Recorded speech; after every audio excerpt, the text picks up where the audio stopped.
Well, the market closed largely flat this truncated Diwali week, with the Nifty ending near the 25,800 mark. The Sensex closed to about 84,200. Earlier in the week, the market did see a big rise, and it came almost within striking distance of the previous all-time high. But then there were global tensions that dragged the sentiment slightly lower. This week marked the first time in 2025 that the market surged for a fourth straight week. So the bull streak is intact. The question is, can the bull surpass the previous peak and keep charging ahead? I'm Surabhi Upadhyay, and with me are editors Nimesh Shah and Nigel D'Souza. And to talk about all of these factors at play, we have with us Rajesh Kothari, Managing Director of Alf Accurate Advisors. Well, guys, it's actually only a 3-day week, right? But still feels long. Actually 4, because the Murat was a trading session. So it therefore, was working for a few of them. Yeah, it was working for us. That's why 4 days. Yeah, I think when you work on it, it looks like 1.5 day of work. That's true. But Rajesh, season's greetings to you. Hope you had a great Diwali. Wish you the same. So the market's given us some reason to feel cheerful, right? Yeah. We're almost practically at all-time high levels. Yeah. But the question is, what from here? Is everything, all the good stuff already priced in? Or are we just about to see a breakout and, a further up move?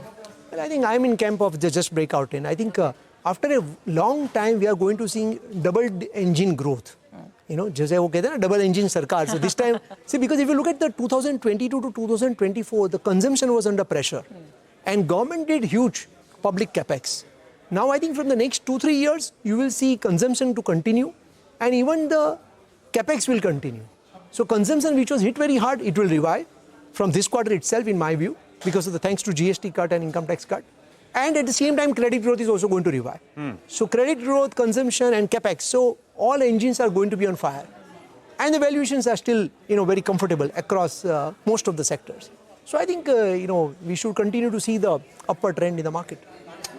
Okay, all right. Let's just take stock of what went on in this week itself. We got into the week with some optimism. Last month itself, Mr. Trump and Mr. Modi, they had a phone call for the birthday. Then you had the Diwali wish as well. So the market was expecting, us to be all guns blazing. So it was a bit of an anti-climax actually that played out, because towards the end of the week, we ended more or less flattish with a mild positive bias, both on the Nifty as well as on the mid-cap index. So it appears, at least as of now, those all-time highs are very much due.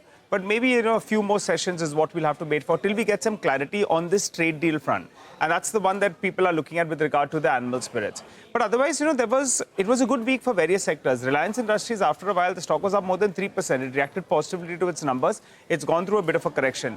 Metal stocks did well, particularly aluminium-based stocks, because globally itself, aluminium prices moved up. There's a bit of a deficit. And also commentary coming in from a big name like Alcoa. That's what spurred sentiment as well. So that stock as well did do well. And what a comeback coming in from the IT boys. People were ruling them out. But a big surge is what we saw. Infosys led the way. The promoters saying that they're not going to participate in the buyback. It could probably be because of the tax angle, but the street chose to look at it other ways and believe that valuations are in line, etc. So that index as well was one of the outperformers this week. Underperformers, there were a few actually. Eternal, quietly that stock has corrected more than 10% from the recent peak, from the post its numbers. And big boy Reliance Industries is talking about this, foray into the quick commerce space. That seems to be weighing on sentiment, and that's why that stock was down. ICICI Bank as well was an underperformer, while Ultratech Cement as well, they're looking at increasing capacity, but that stock as well was under some pressure. But the good news, I think, is what Rajesh said, right? Good results are being appreciated. The street is willing to look at individual stocks and say the number is good, we like to appreciate. There were a few stocks. EPAC, one of those newly listed company, that one did very well. EPAC prefab stock was up, I think, more than 25-30%. Remember, there's an IPO factor as well out here. There'll be some stock that will be locked in. You had Jain Resource as well that was up for the week, and you had Jaiswal Neko as well. Came out with a set of numbers, already rallied, but the street's appreciating good set of numbers. So I think heartening to see, right? Rajesh, any one result that stood out for you from what we've seen? A couple of names. You've had some of those positive earnings surprises as well. And earnings ultimately will drive the way. Yeah, I think, you are absolutely right. So if you look at from the banking sector perspective, which is actually the biggest weight of Nifty. Yes. Yeah. And the top banks' results are already out. And that is very, very comforting. Because the most important is the NIM pressure, which everybody was expecting. The NIM is going to be under pressure. But both the large banks, they've actually surprised on the NIM. Yeah. And the asset quality still remains very solid. Yeah. So whether you look at HDFC Bank, whether you look at ICICI Bank, even Axis Bank has reported the numbers, and all three, which are the three large banks, the results are very, very encouraging. So I think the banking is one sector where, thanks to the liquidity by RBI, the NII growth, the NIM pressure probably is another 1 quarter, but after that, NIM pressure will come off. So your NII growth will come back to good double digit. And asset quality remains strong. So FY27, the big portion of the Nifty earnings growth will be driven by the banking and finance, which is 30% of Nifty. Okay. So how are you playing the banking sector? Through large cap banks or through the private or the smaller banks? Because in the smaller banks, suddenly you're seeing a lot of deals happening. So what's your take there? So I think it's going to be a mix, because further what we do typically from the portfolio construction perspective, we divide across various segments. So for example, housing finance is one segment which we like the most. Okay. So we continue to hold their NBFCs, correct? Okay. Corporate bank is going to see revival because corporate credit growth is going to revive. So the 3 large banks deserves the attention, am I right? And then of course even MFI space is going to see turnaround from now, because that is a worst hit segment. And I think there might be 1 or 2 very interesting plays within MFI space. So you have to look at sector by sector, each segment you need to look at it and play selectively within bank. Okay. You cannot just play banking as a sector, but even within that you need to be the right selective, because then you can create much higher alpha. Yeah, but it's phenomenal, right, Nimesh? The Absolutely. kind of deal flow that we've seen. Yeah. Yes Bank, Sammaan Capital, RBL, Federal today, and who knows, maybe it's still not over. Nimesh says it's Still more not store. It's still not over, but just to put into context on the numbers as well, $7 billion is what the banking sector has seen in terms of M&A transactions only in this year. In this calendar year, not even this year, in this calendar year. So I'll start with Federal Bank. Today's announcement, Blackstone is putting in close to 6,200 crores. We're buying 9.9% via warrants. So that was one big deal. But the mother of all deal was RBL Bank. It was speculated for a very long time. Finally, it's official.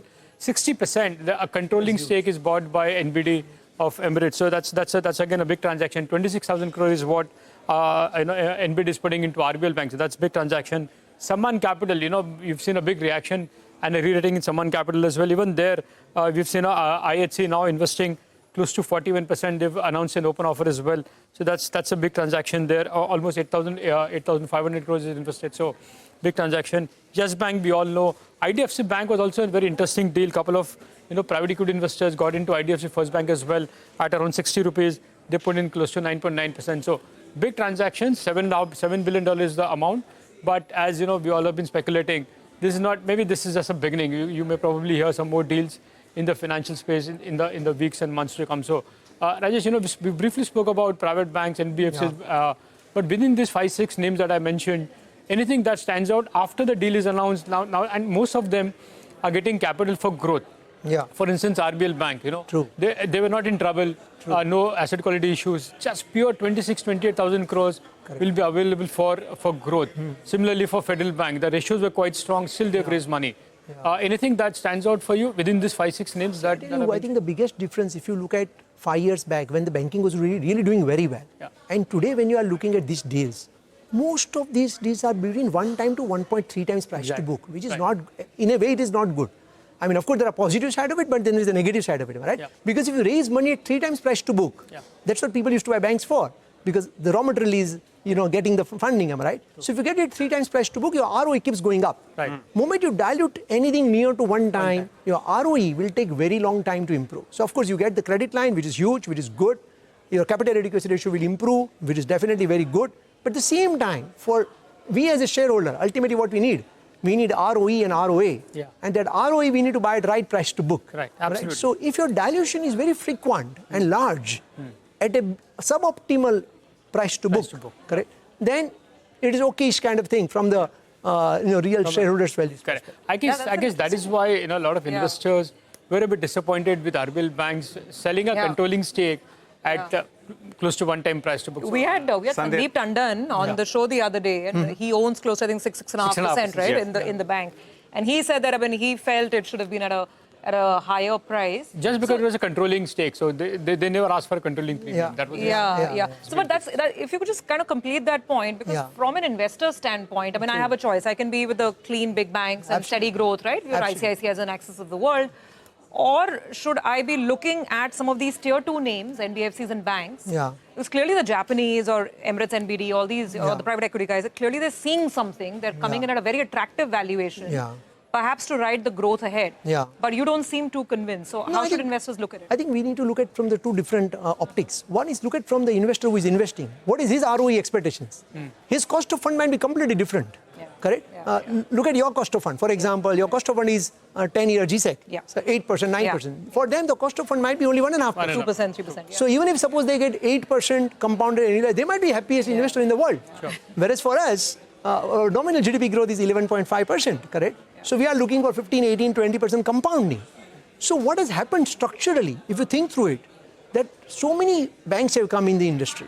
Earlier it was only top 5, top 6. Now there are so many banks, but they are not able to actually compete because the CASA is not moving up. Because if you want to have a CASA, you need to keep fixed deposit 150 bps higher.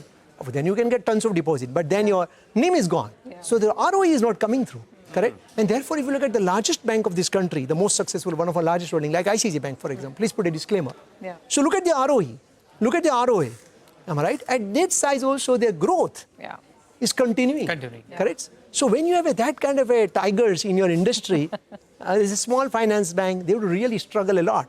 And therefore, what generally we prefer is the large banks Be with the big boys. and unique NBFCs. Yeah. Okay. So for example, if you look at Bajaj Finance, even at that size, they are able to grow at 20% plus with the strong ROE, strong ROA, and no such frequent dilutions. That's the beauty of the NBFCs. That's why you get the model, like if you look at the Chola or look at Bajaj Finance or you look at Shriram, this is the typical NBFCs who have a typical high ROE because they have created niche. Correct? So please put a disclaimer because we So ICICI Bank is what you'll own in the banking names and in the NBFCs? Bajaj Finance. We own HDFC Bank, ICICI Bank. We own the top 3 banks. We own Bajaj Finance, we own Chola. Chola has been our large holding for quite a long time.